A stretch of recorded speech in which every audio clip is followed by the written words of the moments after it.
청년 대국민 소통장 청국장 36회를 지금부터 시작하겠습니다. 네, 박수는 생략하도록 하겠습니다. 지난 일주일간 정말 많은 일들이 있었죠. 되게 아직까지도 좀 어안이 벙벙한데 어쨌든 저희는 또 이렇게 계속 방송을 또 해야 되지 않겠습니까?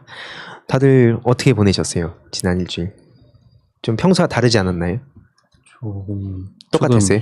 조금 안 믿기고 아직은 제가 자주 뵙고만 이런 건 아니라서 지금 실감이 좀 늦게 되고 있는 것 같긴 한데, 네, 조금 우울한 그런 어떤 알 수 없는 우울감이 좀 감돌았던 것 같습니다.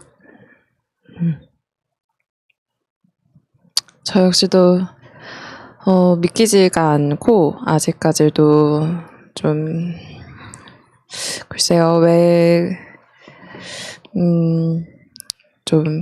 아직까지 좀 믿기가 어려운 상황이고, 저 역시도 하필 또 비도 많이 와가지고 참 기분이 아직까지 별로 좋지는 않은 것 같네요.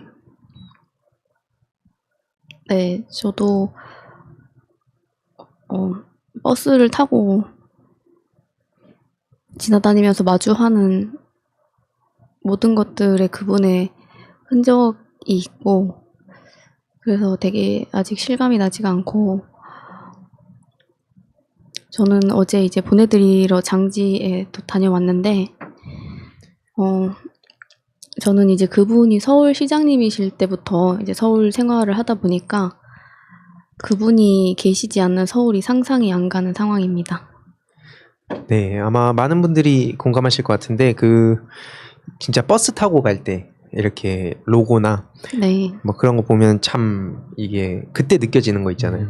예전에 최근에 저도 이제 보내드리고 어제 딱 도착하니까 서울시청에 딱 11시 50분쯤에 딱 내렸어요.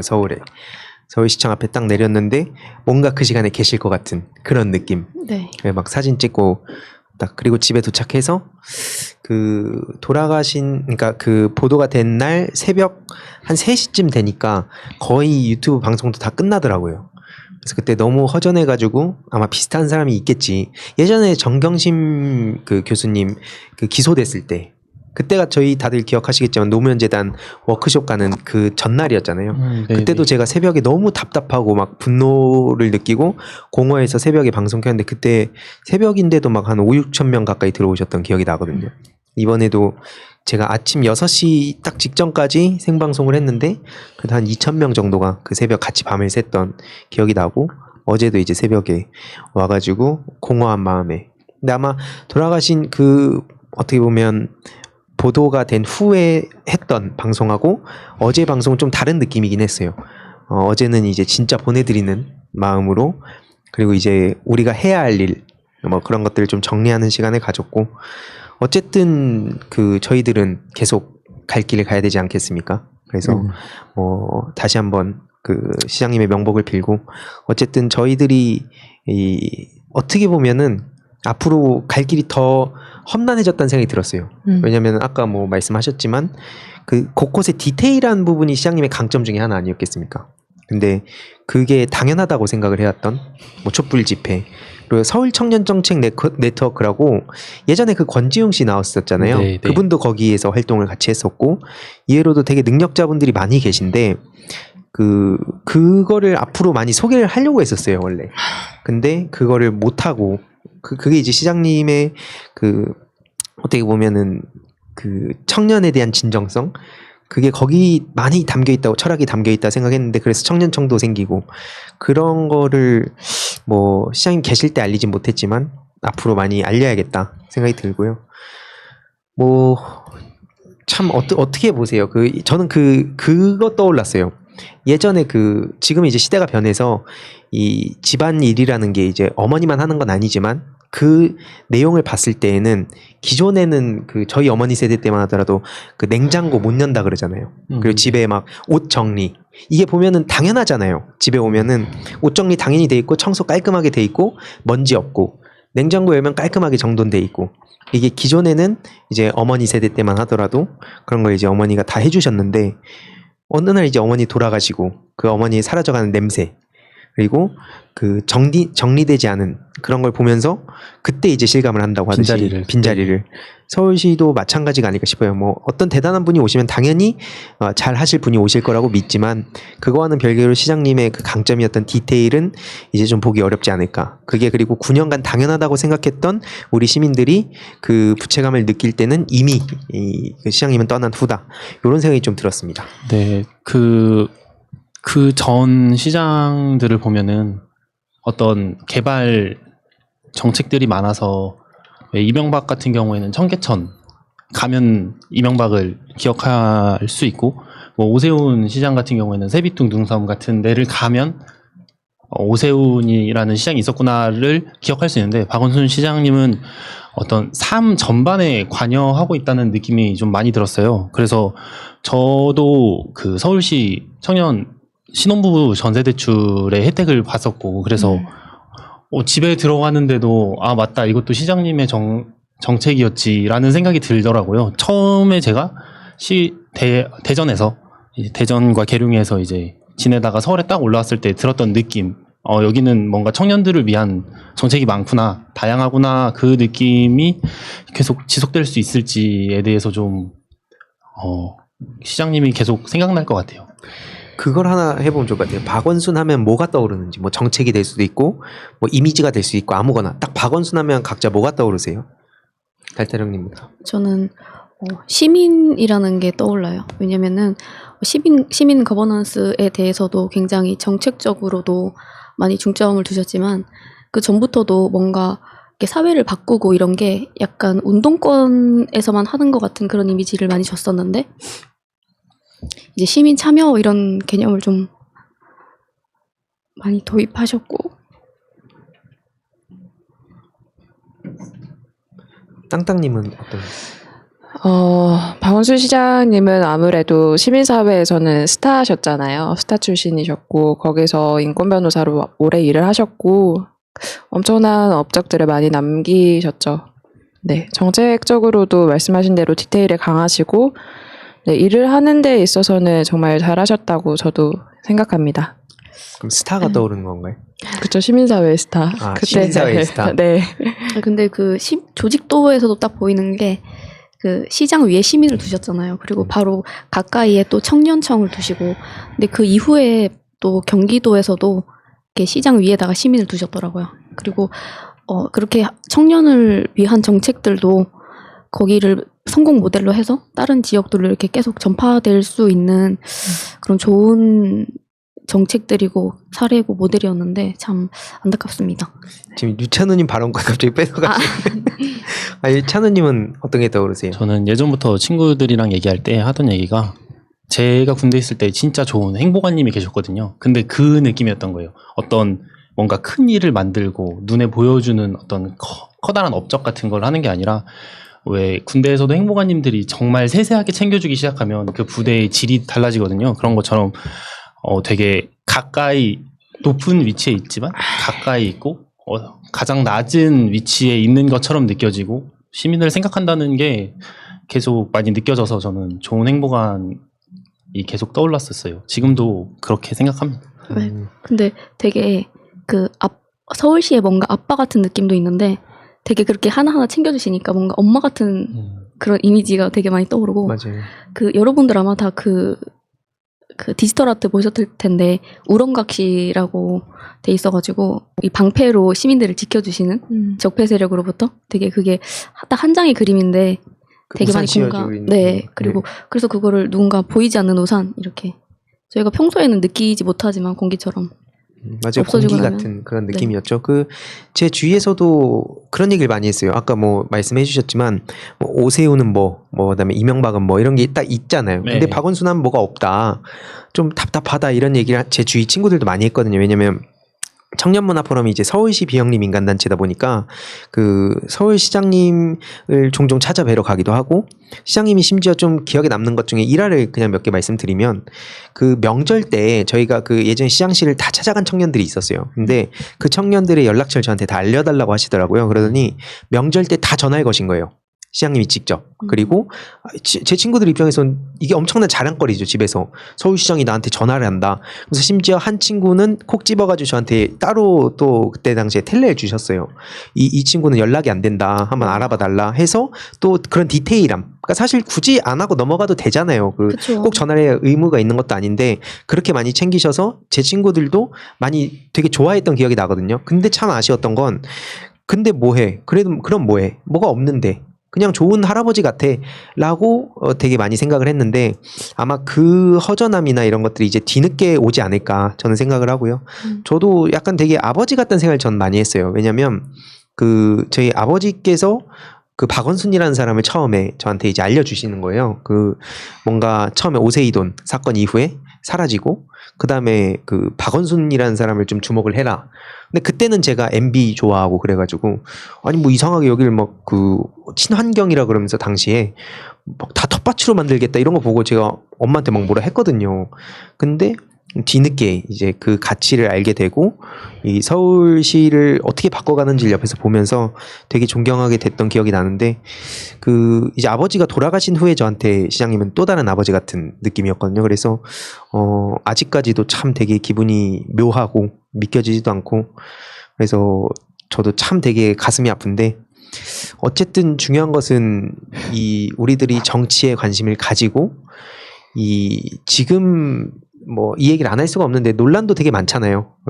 그런 논란들도 되게 많은데 어떻게 보면은 참 어려운 것 같아요. 이게 지금 뭐 다 얘기를 하기도 애매한 부분도 분명히 존재하고 확실하게 드러나지 않았는데 일단 이미 무슨 범죄자인 것처럼 드러나는 것도 저는 개인적으로 도저히 받아들이기가 어렵다. 단순히 시장님을 뭐 좋아하고 존경하고의 생각이 그런 개념이 아니라 언제부터 우리가 그 고소를 당하면 확정된 범죄자 취급을 받고 옛날에 그 검찰의 공소장도 마찬가지 아니에요. 조국 전 장관한테 할 때 검찰이 공소장을 그러니까 기소를 했다. 검찰의 공소장 내용을 쭉 보면 이게 확정된 범죄인 마냥. 근데 이제 지금 조국 전 장관 재판 과정에서도 드러나는 거 보면 그게 아니었다는 사실. 검찰의 진짜 허접한 진짜 말도 안 되는 그런 논리들이 다 깨지고 있잖아요, 지금. 근데 지금 고소를 당했다. 그러면은 저도 지금 MB랑 곽상도랑 통합당한테 고소고발 당한 거 저도 이미 대문짝만하게 그냥 범죄자가 돼 있어야 되는 거거든요. 가짜뉴스 가짜뉴스 한다고, 했다고. 예. 굳이 또 이렇게 확인 사살 하시는 건가요? 짚어주고. 예, 근데 진짜 그런 걸 보면서 참 그 고소를 했다고 해서 확정된 범죄자라고 지금 확정을 하는 건 좀 조심해야 되지 않나 생각하는데 다른 분들은 좀 어떻게 보세요? 저희가 그 무죄 추정의 원칙은 우리가 우리 사회에서 일어나 온 대전제라고 생각을 하거든요. 어떤 범죄에 대해서든 무죄 추정의 원칙을 적용하는 건. 근데 지금은 마치 무죄 추정의 원칙을 적용해서 조금 사안을 지켜볼 필요가 있다고 말하면 마치 그걸 가해자를 옹호하는 것처럼 얘기를 한다거나 그런 일이 좀 많은 것 같아서 우리가 세워온 이 무죄 추정의 원칙이라는 대전제가 흔들리는 게 아닌가 하는 생각이 들고 그리고 왜 SNS에 보면 그 글이 저는 되게 많이 보였는데 그게 좀 마음이 아팠어요. 그 어떤 자살은 가해였다. 아주 최종적인 형태의 가해였다라는 말이었는데 이 말을 보면서 이해는 하겠어요. 무슨 얘기인지는 알겠는데 동의가 안 되더라고요. 그래서 이게 한 사람을 가해자로 규정 지음으로써 자기가 SNS를 하면서 또 다른 형태의 가해를 저지르고 있지는 않은가 이런 생각을 좀 하게 만들던 글이었던 것 같아요. 다른 네. 분들은 그러니까 서울시와 대한민국을 위해서 이건 확실히 진상 규명을 해야 되는 사안이고 그리고 지금 민주당 여성 의원님들도 지금 얘기를 했잖아요. 성명서를 냈고 이거는 모두를 위해서 확실히 밝혀져야 되는 내용이라고 생각을 하고 그 경찰에서 박원순 시장님 휴대폰 포렌식이 들어간다고 하잖아요. 그러니까 좀 지켜봐야 될 사안이라고 생각합니다. 근데 이거를 저는 진상 규명을 한다 안 한다 이렇게 이분법적인 거 1차원적으로 얘기할 수가 좀 없지 않나 없다기보단 좀 어렵지 않나 생각을 하는데 이게 진상 규명을 누가 어떻게 하느냐에 따라서 굉장히 또 많이 달라질 거라고 생각이 되거든요. 검찰이 그 사안에 대해서만 또 제대로 수사를 할 것인가. 근데 지금 보면 한동훈도 자기 검사면서도 검사 수사를 못 믿겠다는 식으로 지금 반응이 나오고 있고, 그거랑 또 별개로 지금 또 언론에서도 어떤 시각으로 계속 기사를 쏟아내는가를 보면 진상규명을 물론 하고 이게 밝혀지는 게 정말 중요하다고 저는 생각을 하는데요. 근데 지금 보면은 그 피해자 라고 주장하시는 이제 고소인에 대해서 또 기사가 계속 나오고 있는데, 이제 그분이 4월 달에 다른 성범죄의 피해자라는 사실이 마치 이게 전혀 별개의 사건인데도 불구하고 언론은 마치 그거를 자꾸 어떻게든 엮어내려고 하는 기사를 쓰는 거예요.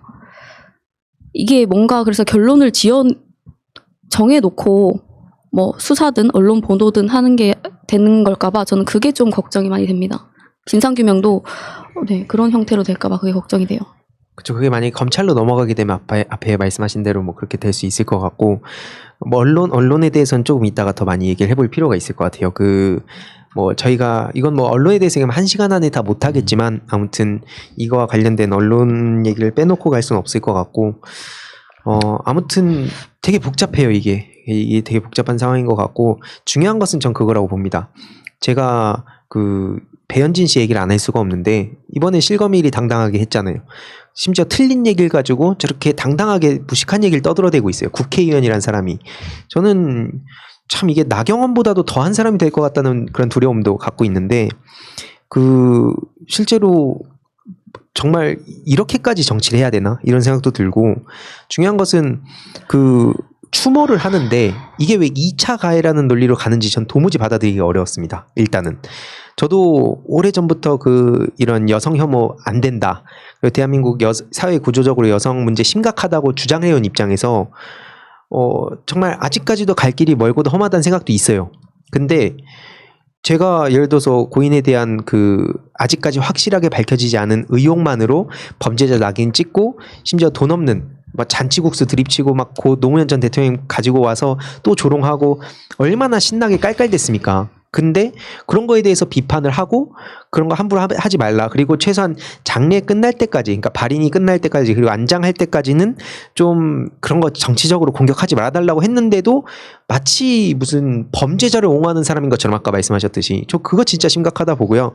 자연스럽게 백선엽 씨에 대한 얘기 안 나올 수가 없다고 봅니다. 백선엽 씨 그 다음날 바로 또 세상을 떠났죠.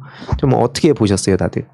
그거에 대한 언론의 보도나 혹은 일부 정치인이나 혹은 그 지지자들의 태도, 저는 굉장히 이상하다고 봤거든요. 도저히 납득할 수가 없고, 상식선에서. 다른 분들은 좀 어떠셨는지. 네.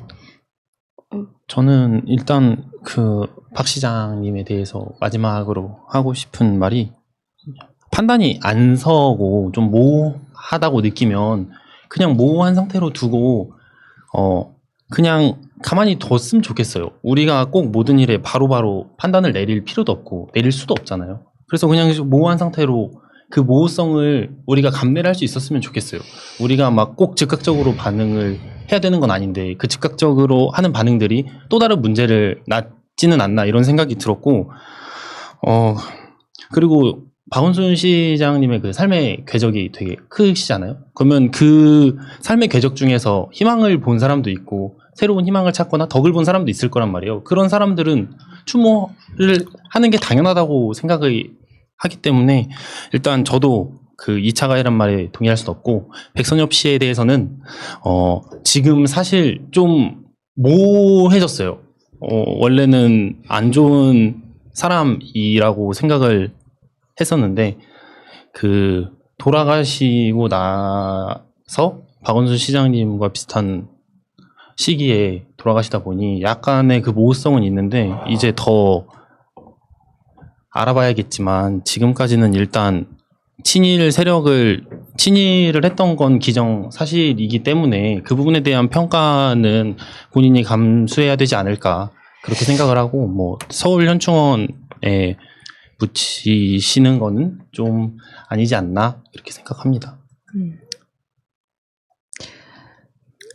백선엽 장군 같은 경우에는 독립군 토벌을 하셨던 친일 행적이 있으시잖아요. 근데 거기에 대해서 어떤 사과를 하지 않으셨고, 그러니까 물론 공도 있지만 과도 있으니 거기에 대해서 과에 대해서 본인이 어떤 사과가 일절 없어서 글쎄요. 그리고 친일 사전에도 한번 올라갔었고 그런 분을 현충원에 안치하는 게 맞나? 이런 생각을 들었던 거고. 그리고 아까 배현진 의원님 아까 잠시 얘기를 하셨잖아요. 그래서 그 진중건 씨가 뭐, 내 우동 서로 막 이렇게 하고 썰전을 벌이긴 하던데, 지금 그때 주호영 의원이 원내대표가 국회 내에서 지금 어떤 문자를 돌렸었어요. 사안이 좀 엄중하니 발언을 조심해달라. 근데 얼마 안 가서 이러는 거 보고 역시 통합당답네 이런 생각이 들었고, 그리고 굳이 이 죽음에 대해서 정쟁으로 끌고 가는 그 행태가 정말 비열하고 초선 의원이 벌써부터 저런 걸 배워가지고 저렇게 해도 되나? 수준이 참 알만하다 이런 생각했었습니다. 좀 못된 거부터 배워가지고. 그러게요. 못된 건 빨리 배우잖아요. 그리고 원래. 꿈이 있어요. 뭐죠? 나경원 씨의 뒤를 잇는 꿈이 있단 말이에요. 확실합니까? 네. 아니 근데 추월할 것 같아요. 제가 봤을 때 나경원 씨는 이런 거 일절 응답 안 했던 걸로 기억하거든요. 이렇게 즉각 아니 솔직히 이거를 그냥 막 자기 할 말만 했던 케이스. 그러다가 좀 심각한 때에는 이렇게 한 번씩 쳐줬는데 저렇게 즉각 반응하면서 자기가 틀린 걸 인정 안 하고 되게 당당하게 헛소리를 저렇게 짓거리는 거는 야 저 그 예전에 그리고 또 이 어떤 유튜버 그러니까 본인과 생각이 다른 유튜버 앞에서 지적질하는 것까지도 봤습니다. 대놓고 말싸움하고 맞아, 있고. 맞아. 야, 그거 보면서 설마 했는데 나경원 씨가 오히려 배현진 씨를 이렇게 따라가게 되는 모양새가 나오지 나경원 않을까. 씨는 그래서 자기 비서를 현피를 보내죠. 아, 그래서 지금 그쵸. 이어서 말씀드리자면 그 뭐 백선엽 장군 이제 고인이 되신 그분을 뭐 현충원에 모시고 어쩌고저쩌고 이런 거에 대해서 이제 살아 계실 때부터 굉장히 많이 쟁점화가 됐었죠. 근데 또 배현진 씨 얘기를 안 할 수가 없는데 배현진 의원이 물론 대표 발의자는 아니지만 이제 국회의원들을 현충원에 안장하는 그 법을 발의를 했었어요. 아시잖아요, 잘. 황희도님도 아실 텐데, 네 정말 그런 좀 말도 안 된다고 생각을 하거든요. 그리고 어떤 사람들이 현충원에 계시게 되냐 이런 걸 봤을 때 저는 뭐 공과 가가 상대적인 거라고 해서 예를 들어서 이분의 공을 우리는 구로 보는데 너네는 왜 일로 보냐 이런 거는 좀 말을 할 수가 없다, 비교할 수가 없다고 생각하는데 그럼에도 불구하고 자기가 이제 옆에 때려잡던 분하고 같이 묻히게 되는 게 저는 말이 되나? 그렇죠. 그런 생각이 굉장히 많이 들고 아, 현충원에 진짜. 묻힌다는 건 정말 유족들이 대전이든 저는 서울이든 말이 안 된다고 생각합니다. 유족들이 보면 무슨 생각을 하시겠어요, 대체? 그러니까 거기가 어떤 분들이 모시어지게 되는 곳인지를 좀 생각해봐야 되지 않나.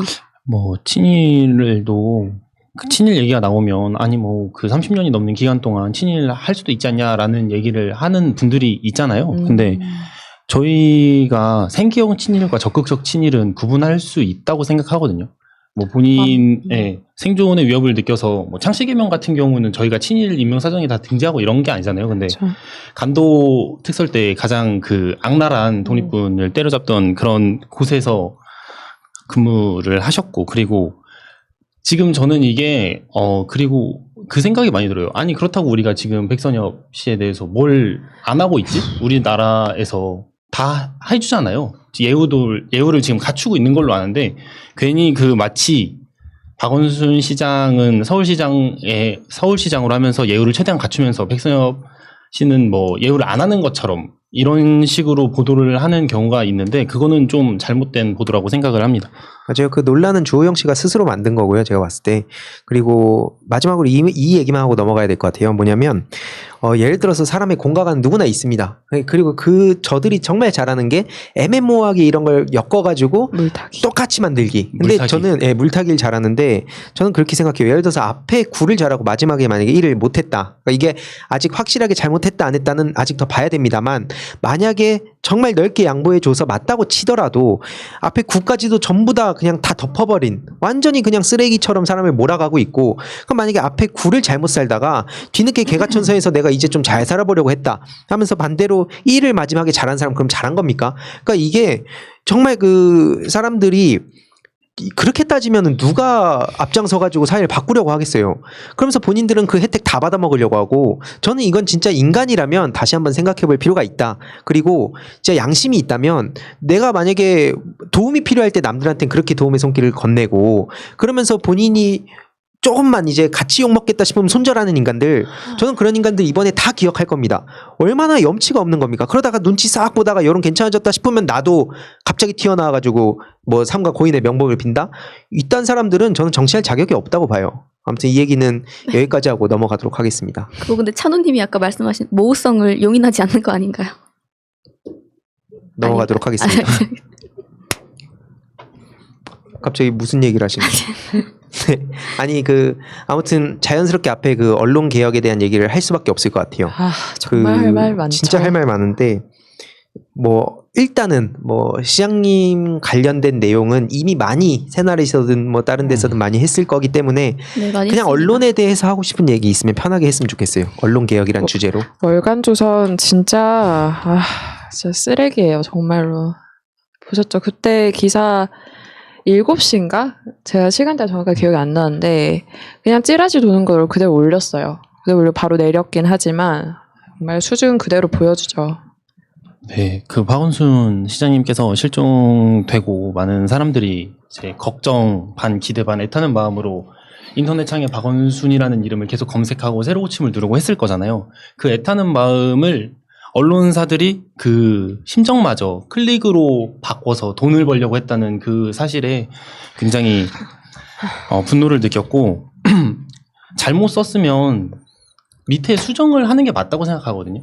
기사를 수정하고 수정 내용은 이렇습니다라고 하는 게 맞다고 생각하는데 잘못 쓰면 스리슬쩍 바꾸거나 내용을 지우거나 뭐 기사를 내리거나 이런 식으로 마치 자기들은 잘못한 게 없는 것처럼 그렇게 분치를 하는 게 너무 화가 나고 최소한의 책임감을 좀 가졌으면 좋겠어요. 내가 잘못할 수도 있죠. 그럼 잘못했으면 이런 기사가 잘못되었으니 정정합니다 라고 하는 그런 최소한의 책임감 정도는 언론인이라면 보여야 되지 않을까 생각합니다.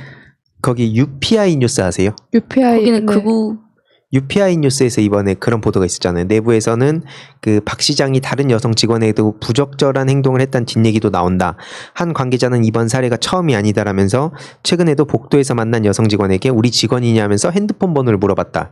조선일보 퇴근 후에도 속옷 사진과 음란 문자를 보내 시청에 도움 요청했지만 묵살했다는 보도. 중앙일보 박원순 시장의 죽음을 정치화하면서 미투 의혹, 절도, 음주운전, 불륜, 온갖 추문 등 걸렸다 하면 민주당. 와, 뭐 김무성이나 이런 사람들은 뭐 어디 당입니까 그러면? 아니 자기네들이 보도도 안 하고 나 이거 진짜 언론 어떻게 해야 되죠 도대체? 그리고 아까 그 바로 잡아야 된다는 것도 자기네들이 대문짝만하게 일면에다가 때려 받고 진짜 사과도 절대 안 하다가 나 한 몇 년 9년, 지나갖고 막 10년에 막. 거기다 쫙간하게 뭐 바로 잡습니다. 그럼 누가 보냐고요 그걸? 바로잡고 싶은 생각이 없고 반성하고 싶은 생각도 없고 자존심만 세고 네 맞습니다. 지금 뭐 계속 2차 가해 이런 단어가 떠돌고 있는데 저는 이거는 2차 가해를 넘어서 시장님 이제 고인이 되신 분께 대한 부관 참시보다도 심한 거라고 생각을 해요. 애초에 사실이 아닌 거를 마치 성추문 때문에 이런 극단적인 선택을 했다는 식의 보도를 막 쏟아내고 이제 진짜 네 정말 인간으로서는 할 수가 없는 행동을 많이 했다고 생각을 하는데 그 이후가 정말 더 추잡하다고 저는 생각했습니다. 지금 오늘날까지도 계속해서 지금 한 시민단체를 두고 뭐 시민단체가 이렇게 얘기했다 하고 거기에 스피커를 쥐어주고 하는 말이 이제 추미애 장관 공소권 없음 박원성 성추행 의혹 진실 파악해야 라고 하고 자기들이 하고 싶은 얘기를 또 하고 있는데 이 시민단체가 어떤 단체인지를 절대 얘기를 해주질 않죠. 근데 보면 사회 정의를 바라는 전국 교수 모임입니다. 근데 여기가 어떤 단체냐면 조국 교수 당시에도 되게 규탄을 했고 문재인 정부한테도 그런 목소리를 내고 있고 또 선거에 대해서도 사전 선거에 대해서 그런 의혹이 있다고 그런 성명인지 이제 그런 메시지를 내는 그런 단체거든요. 네. 그리고 자기들이 이제 조국 전 장관에 대해서도 뭐 몇천 명이 서명을 했다 이렇게 했는데 그 교수들의 이름은 밝히지 않는 그런 단체입니다. 왜 이런 일이 있으면 그 수많은 밭이 돌잖아요. 아. 어쩌고저쩌고 밭 어쩌고저쩌고 제 생각에 그거 처음 쓰는 사람도 밭 이렇게 썼을 거예요. 그 밭은 출처도 없고 불분명하지도 않고 사실관계 확인도 안 되는데 그 밭을 뭐 도는 것까지 이해를 해요. 언론인들이 뭐 정보를 공유할 수도 있는데 밭을 받았으면 그거를 취재를 하고 확인을 해야 되잖아요. 근데 그 부분에서 너무 소홀한 것 같아서 그런 문화 자체에 대해서 조금 회의감을 느끼는 편입니다. 아니 근데 그때 그 종로서랑 갑자기 생각이 안 나는데 성북 거기 두 개 같이 공동으로 해서 하는데 계속 좀 기다리라고 하는데 아니 그 대체 어디서 그런 찌라시들이 계속 도는지 경찰서에서는 그냥 아예 공식적으로 풀단을 해가지고 좀 기다려라 아직 수색하고 있다 기다려라 하는데도 계속 그런 게 나오고 YBS 뉴스통신도 10시인가 11시인가 그것 보도했었어요. 똑같이 찌라시 도는 거 그대로. 근데 그게 제가 왜 그러나 하고 봤어요. 근데 보니까 극우 이제 유튜버들 있잖아요. 유튜버들이 그걸 뿌려대는 거를 언론이 갖다가 막 쓰는 거죠. 근데 그게 언론이 도대체 선민 의식을 가질 만한 이유가 전혀 없다고 생각이 되는데 마치 자기들은 되게 고등 정보를 가지고 있고 다른 사람들은 모르는 그런 걸 갖고 있다고 자기들도 생각을 하니까 거기에 대해서 계속 뭐 이제 엠바고를 건다고 정말 어처구니가 없는데 그 단어도 애초에 이제 극우 유튜버에서 나온 거죠. 근데 이거 왜 그런가 보니까 그 응급실 앞에 진을 치고 있는 모습이 진짜 그 사진 한 장 찍겠다고 저렇게 진짜 붙어 있는 모습이 극우 유튜버나 일반 뭐 언론사 기자나 정말 다를 바가 없었습니다. 청년 그 의사 거기 뭐예요? 그때 한번 뭐 나왔지 않았나요? 네네 맞아. 청년 의사 그것도 올렸다가 또 내렸죠 그거. 그렇죠. 그것도 그러니까 저도 답답했던 게 그때 당시에 일반 정치에 관심 없는 친구들 방이 있잖아요. 거기에 이걸로 엄청 막 밭이 뜨겁고 그 밭, 뭐 엠바고 이런 게 복사한 내용이 예를 들어서 이미 뭐 예를 들어서 6, 7시쯤에 아니라고 팩트 체크가 된 거가 막 9시에 똑같은 내용이 가요. 그래서 이거 아니다. 그러니까 확실하다. 한 친구랑 싸웠어요. 자기가 무슨 뭐 비서실장님한테 들었다는 거예요. 그래서 제가 그때 당시 이제 비서진이든 혹은 또 그 다른 그 지인분들이든 여기저기 저도 이제 아는 분들한테 연락을 다 해놨죠. 한두 분한테만 해서 안 되니까. 근데 다 아니라는 거예요. 현장에서도 계시고 병원 쪽에도 계시고 다 흩어져 있지 않았겠습니까? 다 종합적으로 했을 때 팩트 없다. 그랬으면 없는 거 아니에요. 그게 아직은. 그래서 제가 얘기를 했어요. 아니라고. 진짜. 그랬더니 자기가 팩트를 들었다는 거예요. 근데 이걸 보면서 도대체 그 친구랑 이제 그러면서 제가 나중에 가갖고 한참 뒤에 그 12시 1분에 나오지 않았습니까? 그때 그래서 제가 얘기를 했어요. 이거 어떻게 된 거냐? 너 아까 그거 팩트라고 하지 않으니까 아니면 다행인 거지. 뭐 이런 식으로 생각을 한다니까요. 나 진짜 그걸 보고 기가 차가지고 아님 말고. 이게 그리고 또 빠질 수가 없는 게 이해찬 대표님이 최근에 그 7월 13일에 나쁜 자식 나쁜 자식. 예, 13일이었나요? 그 며칠이었죠? 날짜는 지금 정확히 기억이 안 나는데 13일 좀 전이죠. 네. 근데 그때 나쁜 자식이라고 그 최민희 의원님 그 방송에서도 말씀하신 게 팩트 체크했더니 나쁜 자식으로 하신 게 맞다. 기자협회에서 지금 비하 발언 사과하라고 하잖아요. 근데 예를 들어서 11년도 7월에 유인촌 그 유명한 말 있잖아요. 씨 찍지 마. 그리고 나서 MB 특보로 기한했을 때 그거 갖다 기자협회가 제대로 얘기했습니까? 홍준표 17년도 5월에 그 대선 후보예요. 심지어 SBS 사장 본부장 목 잘라야 뉴스는 MBC만 보시라 비난하고 도둑놈의 땡땡들 종편 2개 없애겠다. 내가 집권할 때 종편 2개는 없애야 된다 하고 SBS는 내가 키웠는데 집권하면 8시 뉴스 없애겠다. 이때 기자협회 뭐 했냐고요 도대체. 아니 진짜 이러니까 욕을 먹는 거예요. 그냥 기레기라고 하죠 진짜. 아니 그러니까 진짜 이게 모든 거에 다 해야 된다는 건 아니에요. 사람이기 때문에 뭐 모든 사건마다 다 뭐 공식 입장을 밝히라는 건 아니지만 지금 이해찬 뭐 당대표 당연히 이 발언에 대해서 비판할 수 있다고 봅니다. 근데 대선 후보 대통령이 되면 대놓고 자기네들 목을 자르겠다 그러고 어떻게 저런 막말을 했는데 그때 당시엔 제대로 얘기도 안 하고 뭐가 더 중요하냐는 거죠. 아니 이런 거 보면서 본인들이 왜 욕먹는지 몰라요. 그래놓고 또 자기들끼리 똘똘 뭉쳐가지고 야 유튜버가 뭐 한다 이런 식으로 생각하잖아요. 그래놓고 아까 그 달태령님이 얘기한 그 유튜버에 그거 낚여가지고 낚인 건지 아니면 잘 됐다 싶은 건지 모르겠습니다. 저 후자라고 봐요. 후자. 네. 근데 그런 상황에서 그런 거 열심히 퍼날라갖고 쪽팔린 줄 알아야죠. 그리고 지금 얘기를 빼놓을 수가 없는데 가세연 보셨죠? 네. 가세연 하는 거 진짜 그거 좀 어떻게 못하나? 못하나요? 그 정도면 진짜 사자 명예훼손 각이던데. 진짜 그 강용석 씨가 진짜 야비하다고 생각하는 건요. 변호사잖아요. 그러니까 그 항상 그 3인방이라고 해야 될까요? 그 사람들도 법적인 거를 교묘하게 그 이렇게 선택이죠. 선타기를 하면서 그런 거 보면서 정말 기가 차고 또 강용석 장인께서 또 박 시장님하고 얼마나 가까운 사이였습니까? 빚을 많이 졌죠. 그 네.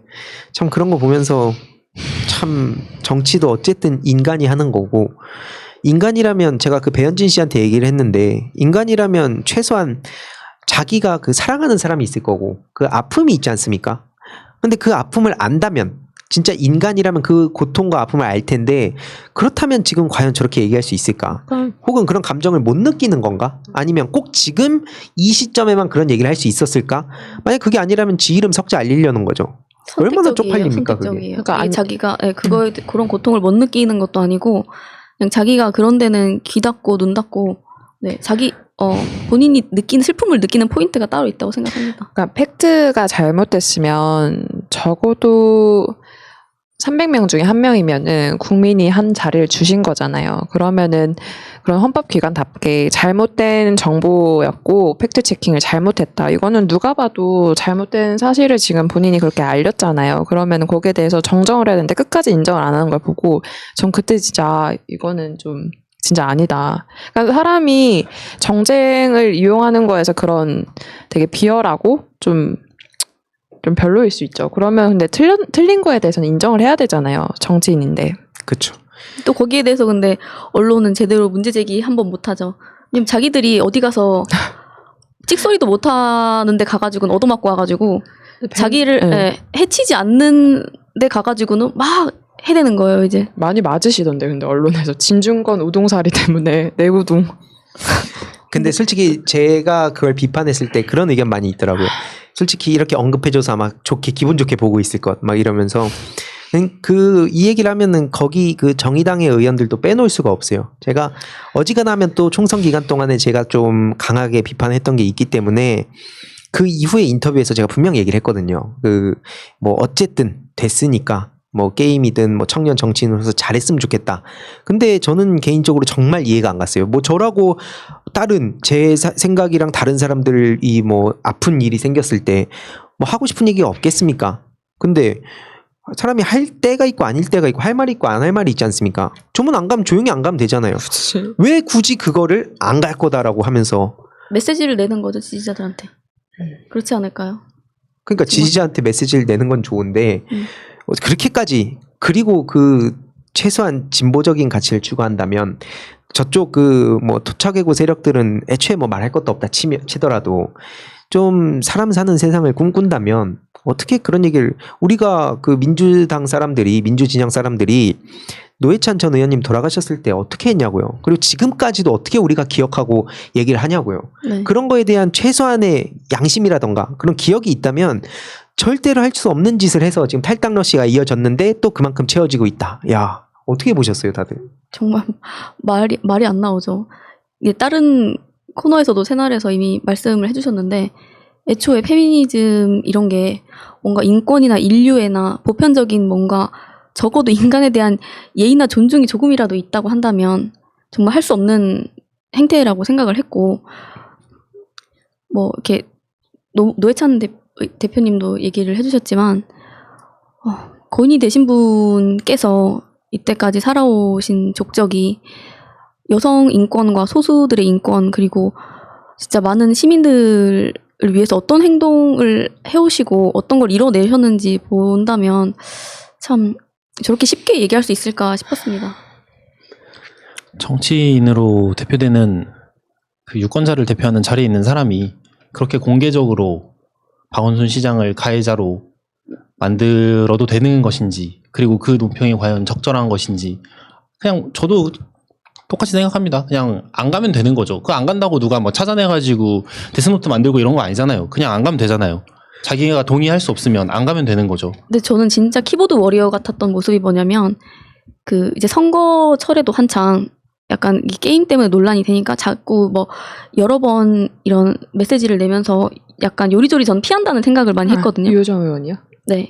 예를 들어서 뭐 대리게임 이 법적으로도 되게 허용이 안 되는 부분인데 그런 거에 대해서 그냥 뭐 계정을 공유했다는 식으로 비껴나가려고 하고 이제 잘 모르는 사람의 그런 점을 많이 이용을 했다고 생각을 하는데 이번에도 그 뒤에 메시지를 낸 걸 보면 뭐 고인을 뭐 욕되게 하는 건 아니지만 뭐 어쩌고저쩌고 이런 식으로 얘기를 했어요.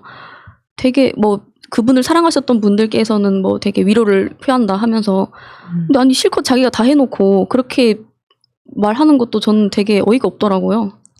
그 국회 문화 콘텐츠 포럼이 있어요. 그 정청래 의원님께서 이제 저를 외부 전문위원으로 불러주셔갖고 최근에 이 창립총회를 했거든요. 발대를. 거기에 계시더라고요. 그 류호정 씨가. 그리고 아까 논란이 있었던 홍준표 의원하고 정말 권성동 씨하고. 만남이네요. 제가 진짜 솔직히 홍준표 씨도 지금 뭐 할 말 많지만 뭐 채용사 할 말 많지만 일단 그때 당시엔 없었으니까. 홍준표 의원이랑 뭐 권성동 의원을 보면서 그냥 뭐 그래 뭐 그럴 수 있다 뭐 여기에 민주당만 해야 되는 건 아니니까 연구 모임이니까 근데 거기에 그 류호정 씨가 있는 거 보고 와 이거는 조금 이거 어렵겠다 그 가기 전날까지 소화가 안 되는 거예요. 갔어요. 근데 갔는데 자리가 또 옆에더라고요. 제 옆에 이수진 의원님이었고 그 옆에 그 어떤 의원님인지 말씀을 드리고 싶지만 괜히 그 좀 논란의 중심에 계신 분이라서 근데 그리고 그 옆에 류호정 의원이 있었는데 굳이 그 옆에 계신 분이 싹 이렇게 뒤로 빠지시더니 둘이 앉아 있었는데 둘 중에 누가 더 게임을 잘하냐고 그러시는 거예요. 굳이. 그래서 그때 딱 한마디 나눴어요. 그냥 서로 잘한다 이렇게 했는데 어떤 얘기를 하고 싶었냐면 그때 당시에 되게 많은 의원들이 서로 교류도 하고 인사도 나누고 했는데 그분한테는 유독 그게 별로 없었어요. 그러니까 어떻게 보면 오프라인에서는 그렇게 엄청난 전투력과 막 어떤 친화력과 이런 게 별로 안 보였었는데 그래서 저도 속으로 이게 뭔가 내가 가서 인사를 해야 되나? 내가 가서 명함 드리고 인사를 좀 할까 생각을 하다가도 못했어요. 그러다가 또 행사 다 끝나고 점심 먹으러 갔는데 그분이 또 뒤늦게 다시 오시더라고요. 그랬더니 막 같이 식사하시면서 이런저런 얘기를 할 때도 그래 어쨌든 의원이 돼서 이렇게 연구한다는 거는 좋은 거니까 좀 잘해봤으면 좋겠다 했는데 이번에 또 이 사태가 터진 걸 보면서 좀 개인적으로는 오프라인에서의 왜 그런 모습들이 있었는가가 조금 어느 정도 추측이 가는 그런 상황이었습니다. 그분 또 글 쓰는 거 아닐까요? 혹시 뭐 그래, 황희도 너 인사나 명함 같은 거 필요 없다니까 이렇게. 그때 막 그 얘기도 있었어요. 뭐 어디서 나왔지? 그 유호정 의원이 글을 써서 올렸는데 밑에 누가 대리로 써준 거 아니냐고. 죄송합니다. 아니 근데 진짜 참 이제 와서 얘기하지만 다른 제보가 있어요. 다른 제보가 있는데 제가 이미 선거 다 끝나고 한 달 전쯤에 제보가 나왔어요. 이걸 진짜 터뜨릴까 말까 진짜 고민 많이 하고 있는데 이미 선거 다 끝나갖고 의원이 된 마당에 이걸 이제 와갖고 제가 얘기하면 이게 만약에 선거 기간에 왔었다면 이거 꽤나 심각한 문제가 됐을 것 같아요. 이게 그리고 확실하게 제가 팩트 체크를 한 건 아니니까 제가 입을 안 여는 건데 만약에 이게 팩트 체크까지 하고 선거 기간에 했었더라면 정말 확실하게 진짜 만약에 그게 맞다면 진짜 저는 도저히 이 양심의 가책을 느낄 것 같다.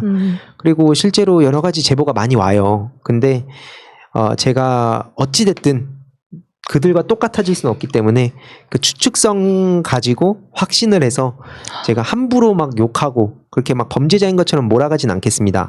다만 양심이 있다면 좀 자신을 돌아보는 그런 사람이 됐으면 좋겠습니다.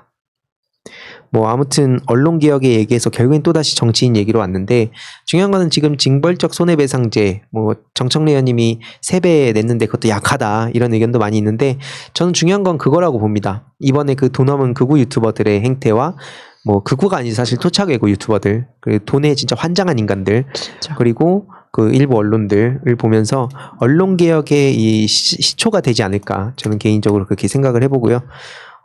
앞으로도 이런 소식들 계속 전해드려야겠다는 생각이 좀 들었습니다. 오늘은 뭐 참 중간중간에 울컥하기도 하고, 뭐 화나기도 하고, 뭐 어떻게 시간이 가는지 모르겠는데, 좀 다들 어떠셨어요? 머리가 아프지 않아요, 지금? 네. 띵하고. 머리가 아픕니다. 이게 저는 한 금요일쯤 그때부터 계속 머리가 아픈 게 이게 너무 울화라고 하나요? 그 언론이 하는 걸 보고 화가 막 나는데 이거를 밖에서는 막 욕을 하고 다닐 수가 없잖아요. 꼭 뭔가 눌러서 참다 보니까 계속 이 화가 머리로 올라가지고 계속 머리가 두통에 시달리고 있어요. 저는. 그래서 네, 지금 보면은 하나만 말씀드릴게요. 이제 아드님께서 귀국을 하셨을 때도 당연히 카메라 들이대고 마이크 들이대고 했을 거 아니에요. 거기다 대답을 안 했다고 뭐 취재진의 묵묵부답. 말을 근데 해. 웃긴 게 진짜 이게 자기들 마음에 안 들었다 이거예요. 그런 거잖아요. 근데 그걸 자기들이 마음에 안 드는 사람이 대답을 안 하면 그렇게 취재진의 묵묵부답 이렇게 해가지고 계속 그런 식으로 기사 내보내고. 근데 또 자기가 안 만만한 상대는 뭐 아무리 욕을 들어도 그냥 뭐 입 꼭 다물고 있고. 묵묵부답. 네, 자기들이 묵묵부답하고. 진짜 이거는 좀 뭐라고 해야 될까요? 이거 진짜 노비근성이라고 하기도 좀 그렇고. 제 얘기 진짜. 아니에요 이거. 개인의 의견입니다. 저는 모릅니다. 순절. 아니 저도 모르는 사람입니다. 아니 그 곽상도 의원한테 가서 그거에 반만이라도 했으면 좋겠어요. 진짜 최소한 내가 나경원하고 곽상도한테 가서 아니 그 정도 깡따구도 없으면서 제 채널 맨날 뭐 이런 새날 채널 이런데 유튜버 채널에 와가지고 뭐 여기가 빨갛다 맨날 저한테 하는 얘기가 어린 놈이 새끼가 뭐 빨개가지고 어쩌고 저쩌고 중립을 지켜라 하는데 아니 언론사나 정치인들한테는 찍소리도 못하는 양반들이 여기 와가지고 도대체 뭐 하는 건지 정말 부끄러워요. 타격감 1도 없거든요. 그리고 정말 딱하다는 생각이 듭니다. 그게 다예요. 근데 그 희두님 그 채팅창에 뭐 어린 놈이 빨개가지고 이런 댓글에 어떤 분이 대적을 하신 게 나이 든 놈이 파래가지고 약간 그런 게 약간 나이 든 사람 그렇게 하는 그 댓글이 있더라고요. 뭐 희두님을 옹호해 주려고 하는 댓글을 읽었습니다. 웃겨.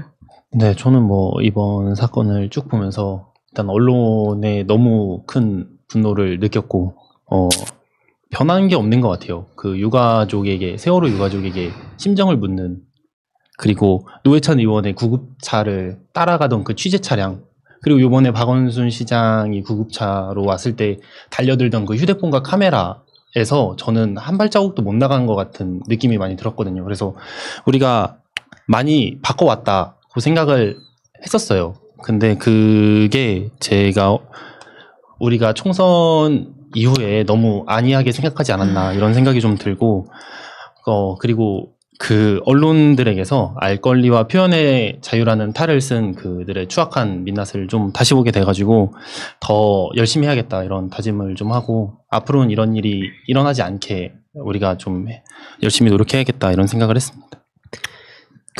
제가 오늘 돌아가신 아버지 생신이거든요. 근데 참 이 기분이 묘한 게 어제 그러니까 박 시장님 마지막으로 보내드리고 오늘 이제 아버지 생신이시고 평소에 되게 또 아버지께서도 시장님을 존경하셨고 이러다 보니까 그러니까 뭔가 아버지를 2번 떠나보낸 느낌이 드는 거예요. 되게 기분이 묘한데 딱 그거 하나만 말씀드리고 싶어요. 제가 절대 지지 말아야겠다.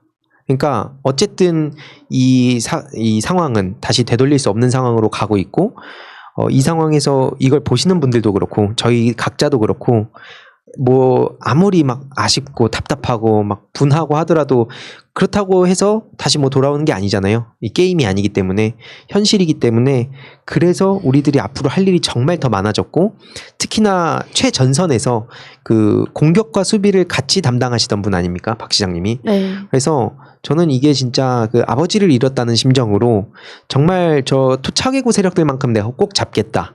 그래서 지금 정치권과 별개로 그 역사, 독립유공자 후손 기록 사업을 하고 있는데 어떻게든 성공시켜서 제가 이 뉴라이트 세력만큼은 어떻게든 짓밟고 싶습니다. 제가 막 관용 당연히 중요하죠. 근데 그런 인간 같지도 않은 그런 놈들하고는 절대 연대하고 싶은 생각도 없고요. 기가 죽을 생각도 없고 그냥 이겨야겠다는 생각밖에 없어요. 그게 답니다. 황희두님 개인 의견입니다. 제 개인 네, 의견이에요. 네. 뭐 고소를 하든 고발하든 농담이고 법세련이고 뭐고. 근데 이런 운동을 청년들이 주체가 돼서 좀 많이 해보면 좋을 것 같다는 생각이 들고요. 네, 오늘 방송은 다들 힘드셨을 텐데 뭐 황희두님이 제일 힘드셨겠죠. 아니 왜 갑자기 엔딩 멘트를 본인이 갑자기 해버리시죠? 오늘 찬호님 마무리 멘트 없나요? 저요? 같이 펑쿨색좌? 오늘은 펑골색자가 생각이 안 났고 생각하고 싶지도 않았고 지금 되게 위로받고 싶은 사람들이 많을 거라고 생각이 되는데 다 같이 위로하면서 그렇게 앞으로 나아갔으면 좋겠습니다. 네, 오늘도 시청해 주셔서 감사합니다. 감사합니다. 네, 감사합니다. 형제로 저들을 물리치자. 바이러스에게는 마스크가 어서 가자 바이러스보다 먼저 그러니 내일보다 먼저 가자 우리들의 희망을 형제이게 하자 설령 그것이 내일이라 해도 현재로 저들을 물리치자 바이러스에게는 마스크가 없다 어서 가자 바이러스보다 먼저